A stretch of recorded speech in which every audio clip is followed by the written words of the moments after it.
Maana kwa ajili yetu mtoto amezaliwa, tumepewa mtoto mwanamume, na uweza wa kifalme utakuwa begani mwake.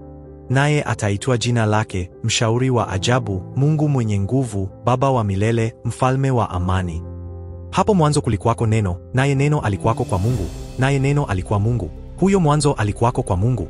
Vyote vilifanyika kwa huyo, wala pasipo yeye hakikufanyika chochote kilichofanyika. Ndani yake ndimo ulimokuwa uzima, nao ule uzima ulikuwa nuru ya watu.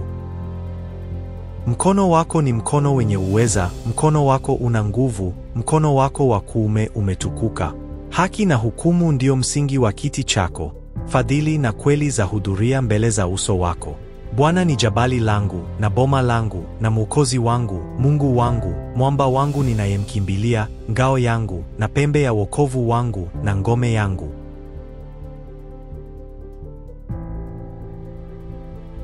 Tena itakuwa katika siku hiyo mabaki ya Israeli na hao waliopona wa nyumba ya Yakobo hawatamtegemea tena yeye aliyewapiga, bali watamtegemea Bwana, Mtakatifu wa Israeli kwa kweli.